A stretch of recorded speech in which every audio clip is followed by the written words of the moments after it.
हंटरगंज प्रखंड के कासीकेवाल गांव निवासी प्रमोद यादव की 5 बेटियों में जुड़वा बेटियों ने रचे इतिहास। चतरा की जुड़वा बहनों ने अपनी मेहनत से जैकबोर्ड 12वीं का परीक्षा में विज्ञान संकाय में राज्य में स्थान प्राप्त की। झारखंड एकेडमिक काउंसिल द्वारा जारी इंटरमीडिएट साइंस फैकल्टी के रिजल्ट में चतरा जिले की 2 जुड़वा बहनों ने किया कमाल। इन दोनों होनहार बहनों ने न सिर्फ स्टेट लेवल पर अपनी प्रतिभा का लोहा मनवाया है, बल्कि जिले का भी नाम रोशन की है। एक बहन ने झारखंड राज्य में 8वां स्थान प्राप्त की, तो वहीं दूसरी ने 9वां स्थान। जिले की बात करें तो दोनों ने पहला और दूसरा रैंक हासिल कर अपना जिले के साथ अपने माता पिता को गौरवान्वित किया है। इनकी इस उपलब्धि के पीछे इनके पिता प्रमोद यादव हैं, जिन्होंने पढ़ाई से कोई समझौता नहीं की, बेटियों की शिक्षा में कोई कमी नहीं आने दी। सीमित संसाधनों के बावजूद पिता के संघर्ष और बेटियों की मेहनत ने वो कर दिखाया जो समाज के लिए दर्पण है। इन जुड़वा बहनों की सफलता ये साबित करती है कि अगर हौसले बुलंद हो तो कोई भी सपना बड़ा या छोटा नहीं होता। मातृभूमि न्यूज संवाददाता संदीप अग्रवाल ने टॉपर दोनों बहनों से उनके घर पहुंचकर एक्सक्लूसिव इंटरव्यू किया। नमस्कार, मैं संदीप अग्रवाल और आप देख रहे हैं मातृभूमि न्यूज। जिस वक्त पहुंचे हुए हंटरगंज प्रखंड के कासीकेवाल गांव में, जहां पे 12वीं का रिजल्ट में 2 बेटियां हैं एक घर से, दोनों एक 8वां स्थान पे एक 9वां स्थान प्राप्त किए हैं। जैक बोर्ड में 12वीं का रिजल्ट में एक शानदार प्रदर्शन किए हैं और दोनों एक ही घर से बिलोंग करते हैं। आइए जानने की कोशिश करते हैं कि तैयारी किस तरह से हुई थी और आगे आने वाले लोगों के लिए जो एग्जाम देने की तैयारी कर रहे हैं, अगले बार से जो एग्जाम देंगे उनके लिए क्या मार्गदर्शन करेंगे। सबसे पहले आपको हम बताना चाहेंगे 8वां स्थान पे ये है और 9वां स्थान पे राज्य में ये है। जिला में पहला स्थान पे है और दूसरे स्थान पे है। दोनों से हम बारी बारी से आपको बताएंगे कि दोनों का लक्ष्य क्या है, तैयारी किस तरह से किए थे। सबसे पहले आपका नाम? स्नेहा कुमारी। आप 8वां स्थान पर आप किए हैं। हाँ, कैसा महसूस कर रहे हैं? बहुत अच्छा लग रहा है।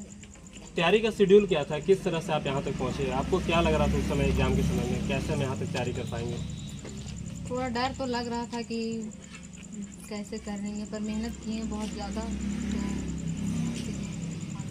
सुबह से शाम के बीच में शेड्यूल क्या था एग्जाम के समय में? खासकर एग्ज़ाम टाइम तो सुबह उठ कर ट्यूशन जाना, फिर स्कूल जाना, स्कूल से घर आकर थोड़ा काम करना, उसके बाद फिर से पढ़ाई करने फिर बैठ जाना, रात को पढ़ाई करना। सुबह 3 बजे उठ कर भी पढ़ाई करते थे। टोटल कितने मार्क्स आए? 469। क्या आगे का लक्ष्य क्या रखे हैं बनने का? मेडिकल क्षेत्र में जाना चाहते हैं। मेडिकल ज़्यादा पसंद है, तो इसका श्रेय किन्हें देना चाहेंगे?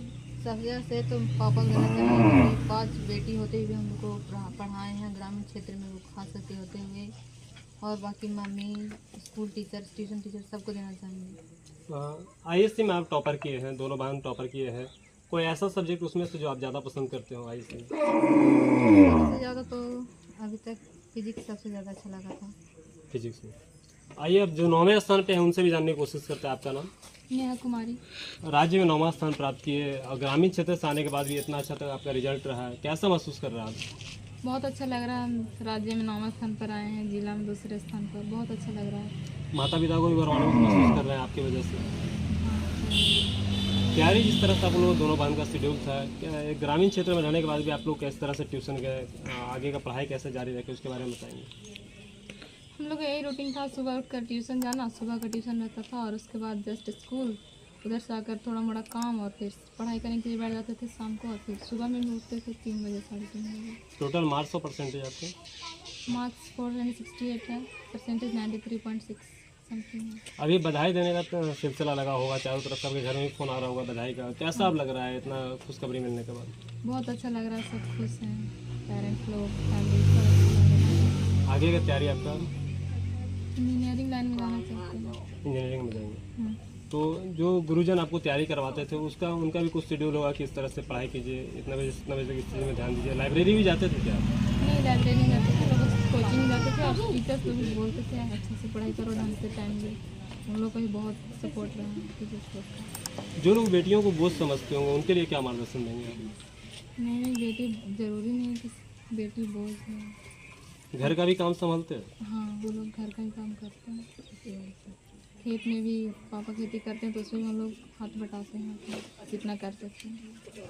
तो जैसा कि आपने देखिए कि ग्रामीण क्षेत्र से आने के बाद भी 8वां और 9वां स्थान पर प्राप्त करना काफ़ी बड़ी खुशखबरी है और ये राज्य में 8वां 9वां स्थान आने के बाद जिस तरह से बधाई देने का सिलसिला जारी है, एक उनके माता पिता भी काफ़ी गौरवान्वित महसूस करें कि हमारी बेटियां ने आज जो काम की है आने वाले समय में और जो नेक्स्ट पीढ़ी होगा उनके लिए भी यादगार पल होगी। इसी तरह खबरें से जुड़े रहने के लिए देखते रहे मातृभूमि।